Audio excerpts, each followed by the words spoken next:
Hi, welcome back to Your Desert Life. I am Stephanie Turrentine. I'm a licensed full-time realtor here in beautiful Palm Springs, California. Today, we are talking about the freak out. And what I mean is you're buying your first home ever and you are totally freaking out. And that might even be an understatement. I was thinking about this topic because I just closed escrow with a first-time homebuyer, and he is much like most of my first-time homebuyers. It is the largest purchase of your life up to this point, and to say that it's an unnerving process can be putting it mildly. He had a little bit of anxiety. He questioned the process. He wondered if it was just too much too soon, but then overnight, he started to feel more relaxed. And after the initial freak out happens, that's totally normal and you can begin to enjoy the process. I mean, you loved your future home when you signed the contract, right? So now you're not sure if you made the right decision. What if you acted too quick? What if something better comes along? What if you can't make the house payment? Trust me, these are valid questions, but here are a couple of ways that you can avoid the doubt and ward off those questions that are running through your mind.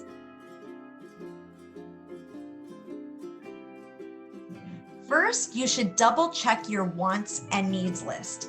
You should have written down a wants and needs list before you started looking for a home. Features that you can't really live without and others that you would like to have if you could. Review your notes. Make sure that the home you're purchasing matches your needs and hopefully some of your wants too.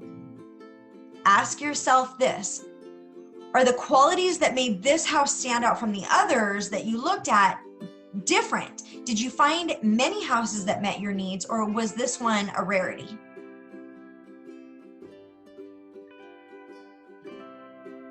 The second point to consider is ignoring outside input and trust your gut. Remorse sometimes kicks in after we start talking to others about the house that we're buying because everybody wants to put in their 2 cents.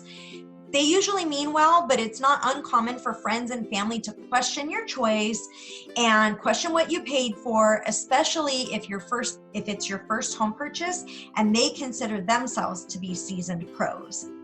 But ask yourself this: do they know the market? Because it may have been several years since your best friend bought a property himself. Maybe he's not really in touch with the current prices. When friends and family offer input, just smile and thank them, but remember you chose your new home for a reason. That reason is what should keep you motivated. Trust your gut, and as long as you did your due diligence, you should be on solid ground, regardless of what anyone else has to say.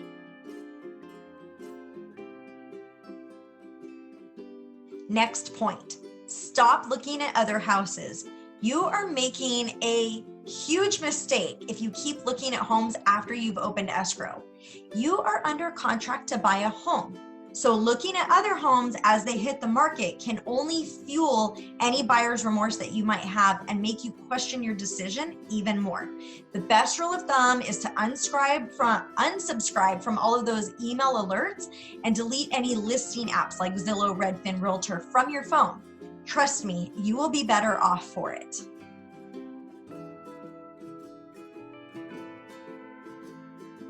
When anxiety kicks in, talk to your real estate agent. Nothing in life is certain, and we tend to think more about the uncertainties when we make important commitments. Sometimes we just need a little reassurance, and that is where your agent can step in. They should be able to answer any lingering questions that you have, as well as address any concerns or doubts that you might be dealing with. Now, sometimes your concerns might be valid and you might truly need to back out of a sales contract. Here are some situations when you might want to cancel your contract. Number 1, there are issues with the home's title. Number 2, the home inspection might reveal some serious defects. Number 3, the seller won't handle any requested repairs or offer any repair credits in their place, and you can't afford the home as it is.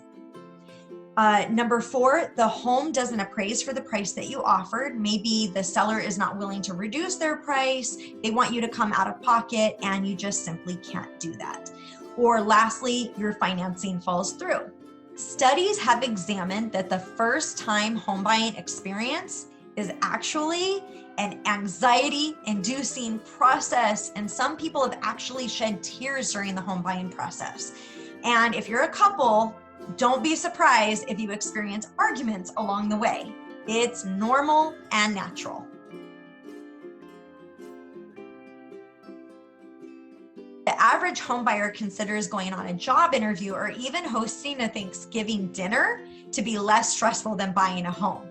First-time homebuyers are often stressed and overwhelmed when they're in the escrow process. And as a result, they are literally looking for guidance and assistance to make that process go easier and more smoothly. That is where my job plays an important role. Your realtor should act as a mediator.